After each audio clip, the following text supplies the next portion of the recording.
Weaponising anti-Semitism. Israel was quick to label the killing of 2 of its embassy staff in Washington, D.C. this week as anti-Semitic. Other officials in the West followed suit.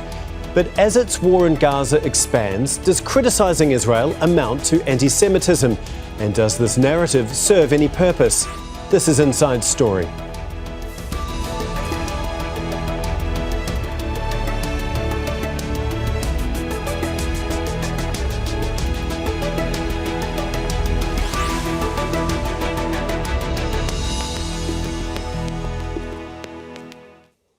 Hello and welcome to the programme. I'm Tom McRae. Earlier this week, 2 Israeli embassy staff were shot dead at a Jewish event in Washington, D.C.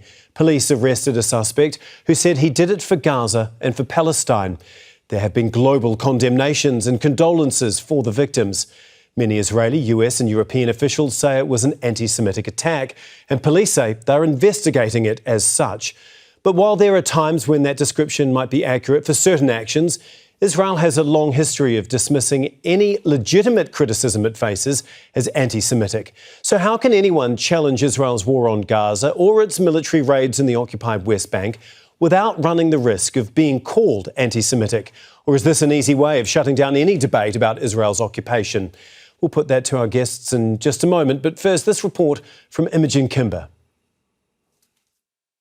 2 Israeli embassy staff shot dead outside the Capitol Jewish Museum in Washington, D.C. The assailant says he did it for Gaza. So he pulls out his keffiyeh and he says, I did it. I did it for Gaza. Free, free Palestine. According to police, he continued to chant Free Palestine while in custody. Free, free Palestine! But quickly, the killing was labelled as anti-Semitism, with Israel connecting anti-Semitism to criticism about its genocide in Gaza. There is a direct line connecting anti-Semitic and anti-Israeli incitement to this murder. This incitement is also done by leaders and officials of many countries and international organizations, especially from Europe. These libels about genocide, crimes against humanity, and murdering babies paved the way exactly for such murders. American voices followed suit. Anti-Semitism will not be tolerated, especially in the nation's capital. Now, we're going to continue to investigate this as a hate crime and a crime of terrorism. And some in Europe. Il s'agit d'un acte antisémite odieux. This was an anti-Semitic, odious and unacceptable act. Nothing can justify such violence. But the label of anti-Semitism was also extended to those protesting in support of Palestinians in Gaza. When we are seeing people chanting in the streets of New York, in U.S. campuses, and are calling for intifada and are chanting and calling for the murder of Jews, this is not just a problem of Israel or the Jewish people. This is a global problem of violent people who are trying to destroy the Western world. For many protest leaders and commentators who criticise Israel's actions, this is not new. Merely criticising Israel leads to accusations of anti-Semitism. And some Israeli representatives openly say that condemning their government's actions is to be anti-Semitic, ultimately leaving little room for legitimate criticism of Israel's devastating war on Gaza or its military raids in the occupied West Bank. Imogen Kimber, Al Jazeera for Inside Story.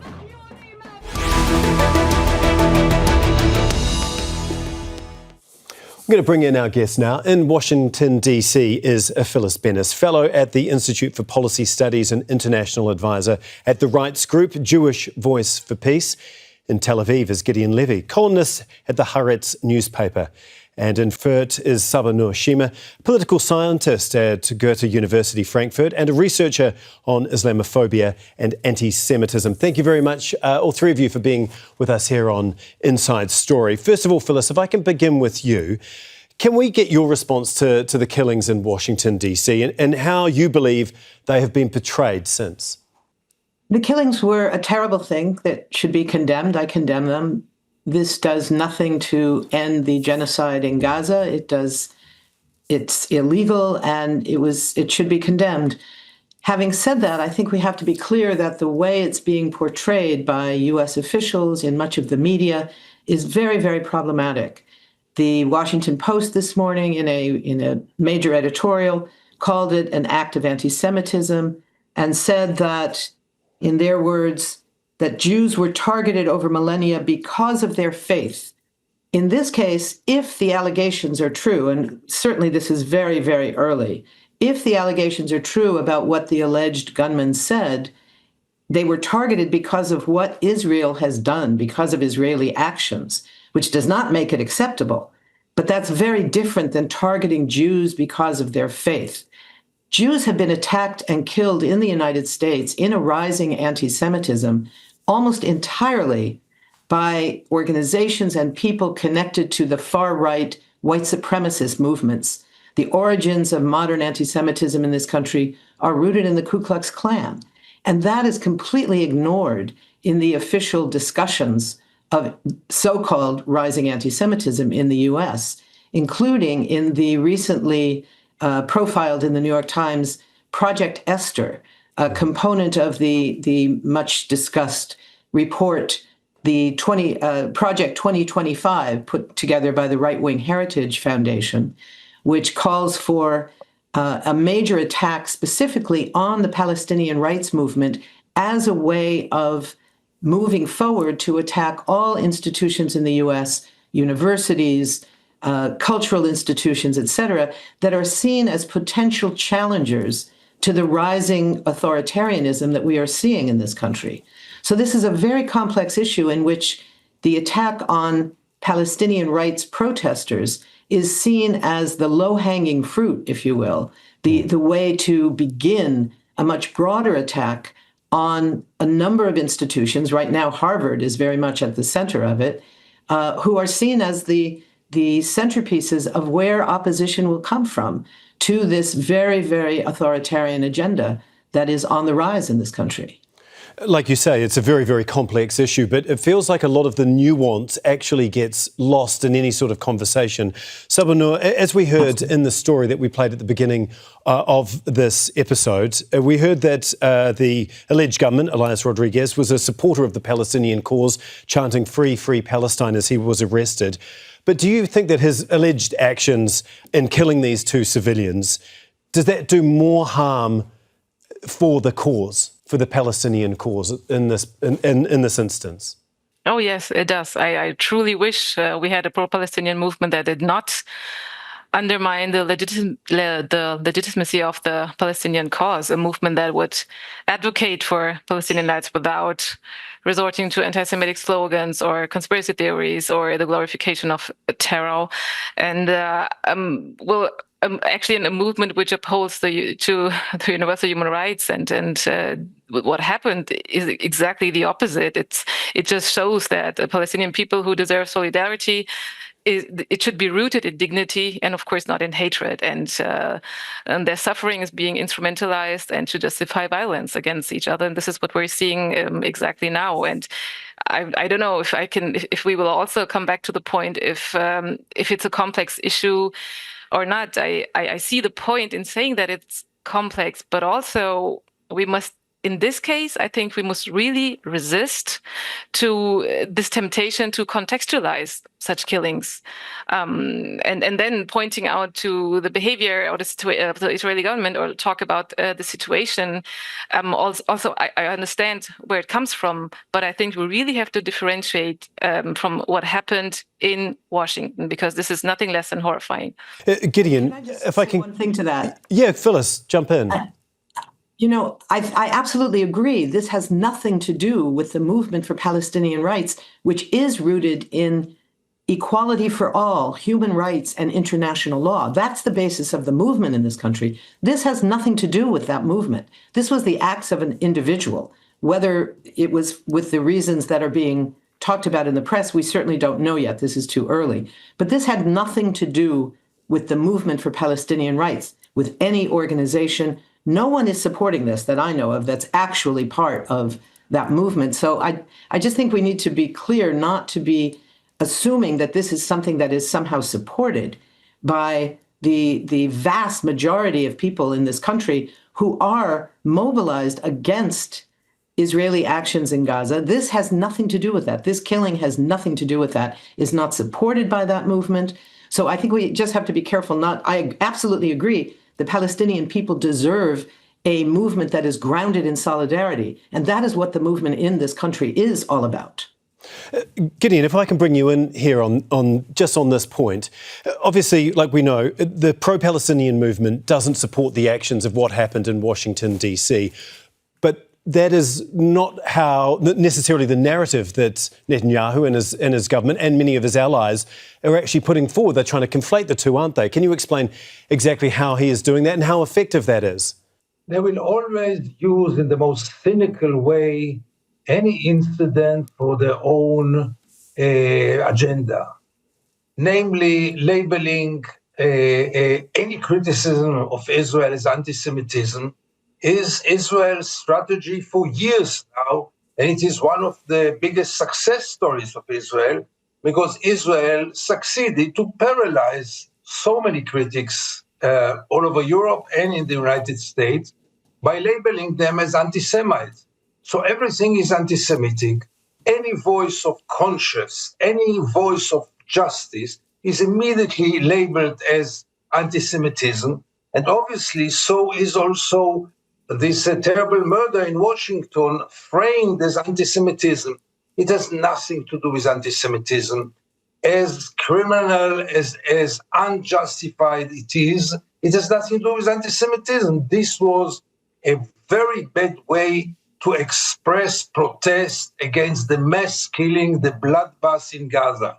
You might agree or not agree to my description, but nobody can justify a murder as a way of protest. But in the same time, nobody can ignore the fact that a terrible bloodbath is taking place in Gaza, and people are very, very furious, and most of them have nothing to do with anti-Semitism.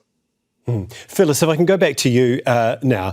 Up until this point, the focus had really been on Israel's blockade of aid into Gaza recently. Trump toured the Gulf states, but he didn't go to Israel. There's been many reports on the rift between Donald Trump and Netanyahu. Then we've seen the UK, France and Canada threaten sanctions because of Israel's actions in Gaza and the occupied West Bank. But that has really been surpassed and put to one side, especially in the United States after these killings. Do you think that that's allowed Israel to take back control of the narrative at this point in time? I'm afraid it does have that impact, at least for a short time. We don't know how long this will last. But I think that we have to be very clear that the weaponization of false charges of anti-Semitism did not start with these two terrible murders last night. This has been going on for a long time. In the Project Esther report that I referred to earlier, as the New York Times described it, it's designed to undermine the Palestinian rights movement as a way of achieving these broader goals. And in that report, they discuss a new definition of anti-Semitism that says that we, among other things, it says we recognize any attempt to delegitimize, boycott, divest, or sanction the modern state of Israel, et cetera, et cetera. We recognize that anti-Zionism and anti-Semitism are the different manifestations of the same hatred against the Jewish people. And it makes these incredible allegations, which are simply not true. If we look at basic definitions, anti-Semitism means the hatred of Jews as Jews for what they believe. Judaism is a religion.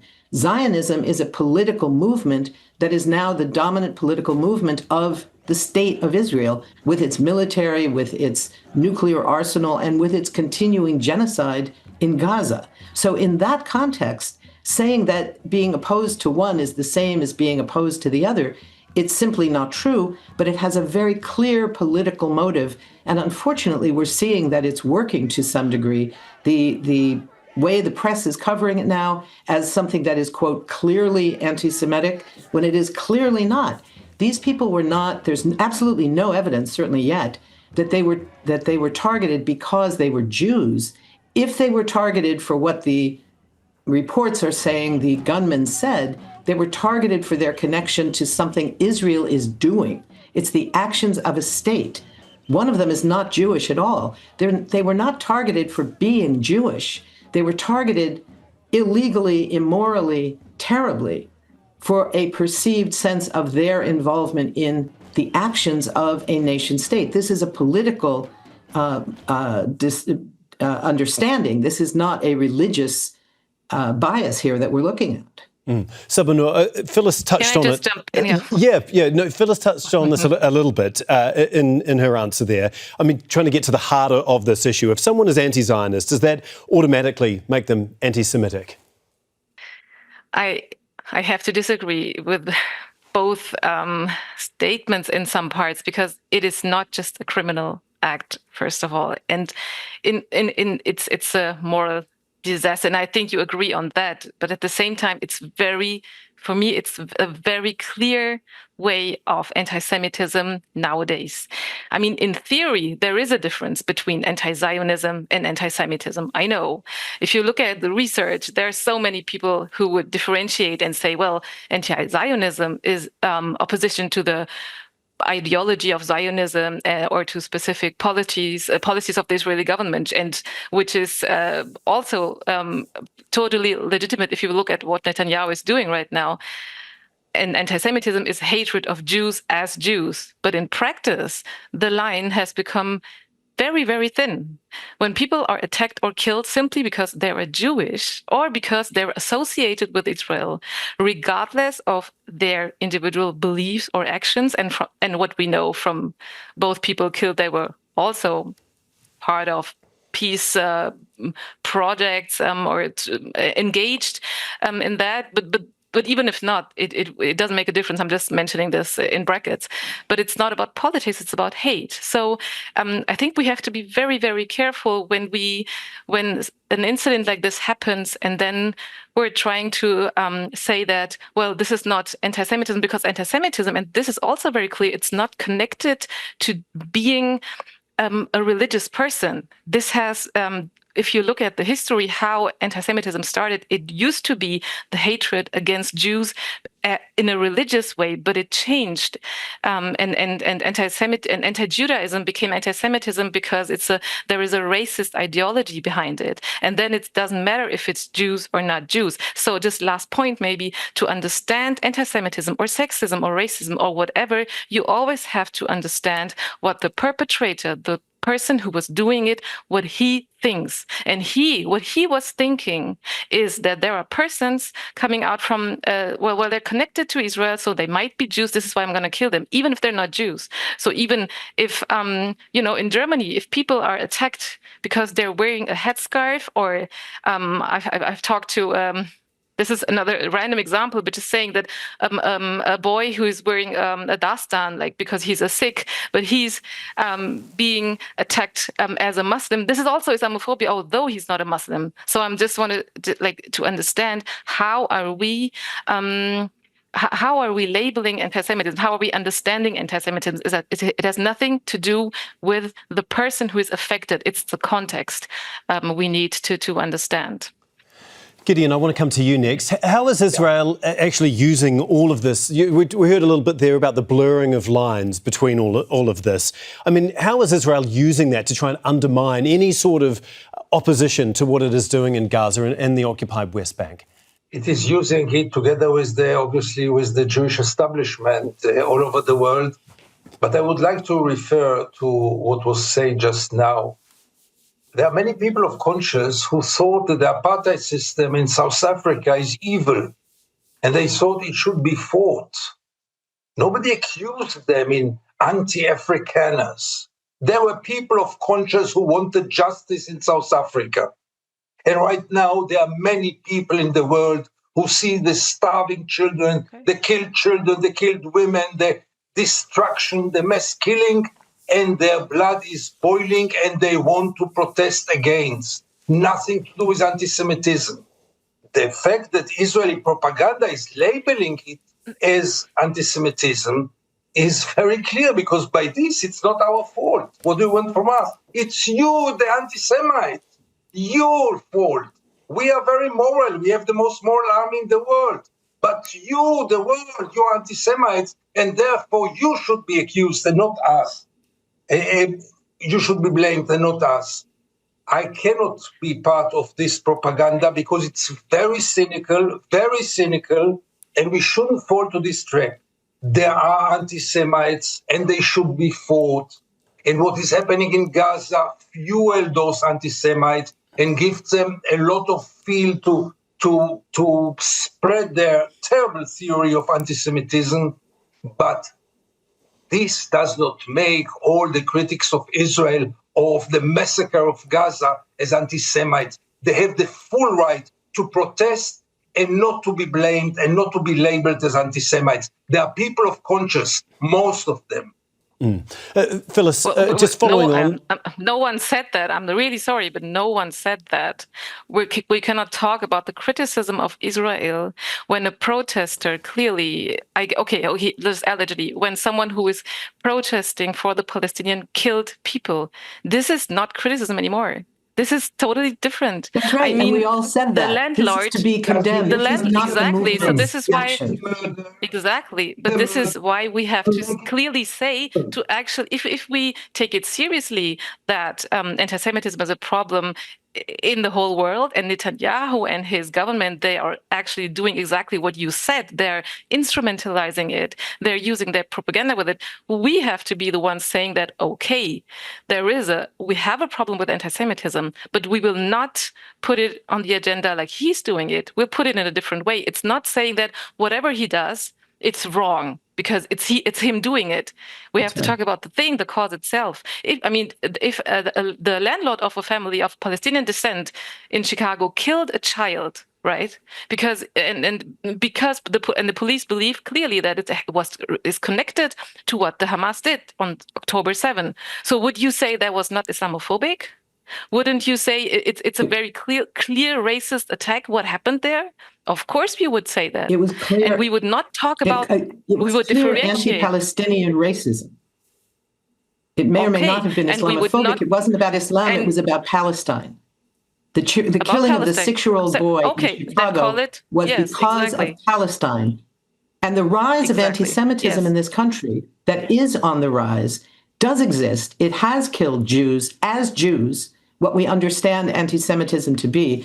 11 people killed in Pittsburgh, 1 in San Diego, 3 in Charlottesville, 3 in Kansas City, 1 at the Holocaust Museum. I can go through the litany. Every one of them was killed by someone affiliated with right-wing, white supremacist ideology. And that right-wing anti-Semitism, for example, is not even mentioned in this major report called the Project Esther report that I referred to earlier, that is now dominating the strategic approach of the Trump administration. They don't even mention this right-wing anti-Semitism that has historically been the root of actual anti-Semitic killings in this country. The definition put forward by the International Holocaust Remembrance Association, the IHRA, they give a very clear, short definition of anti-Semitism. It's the hatred of Jews as Jews, which everybody agrees with, but then goes on to give 11 examples of what that might look like. And 7 of the 11 examples are not examples at all of the hatred of Jews as Jews. The examples are criticism of Israel.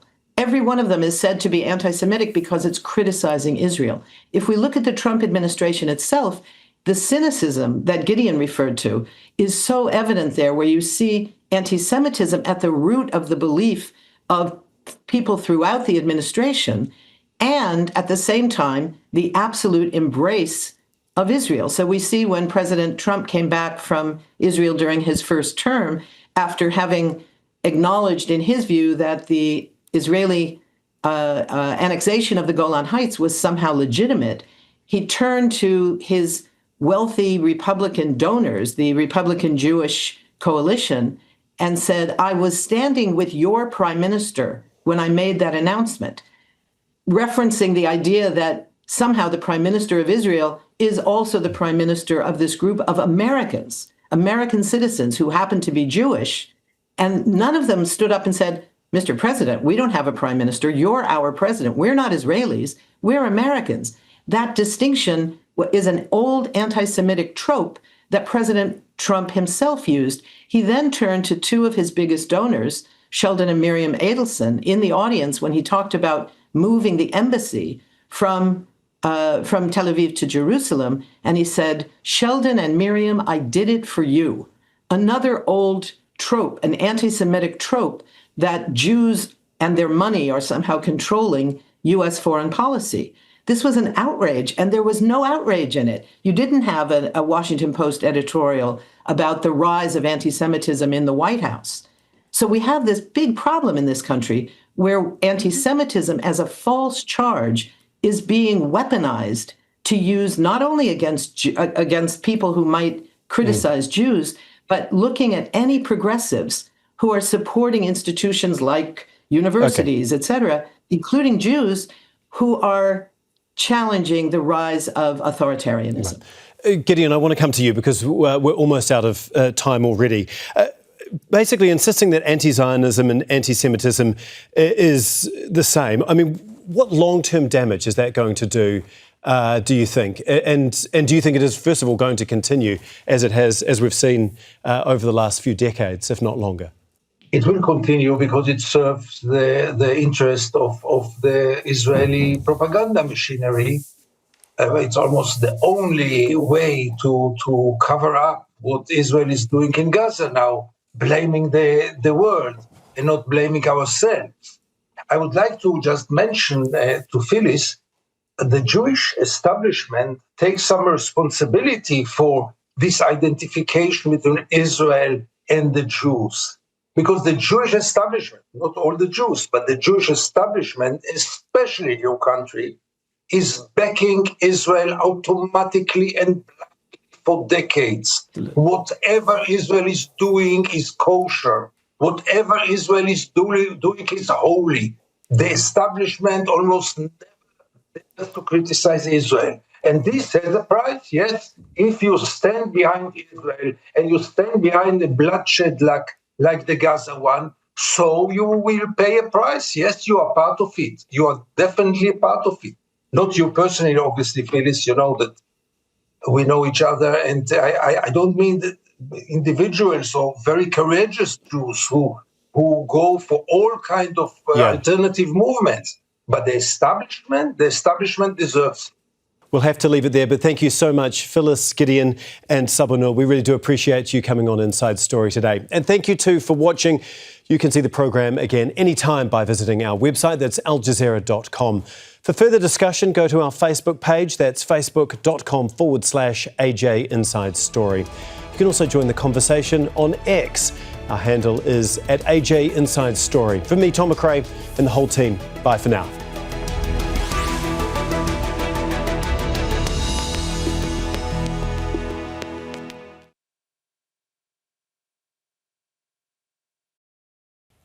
Make sure to subscribe to our channel to get the latest news from Al Jazeera.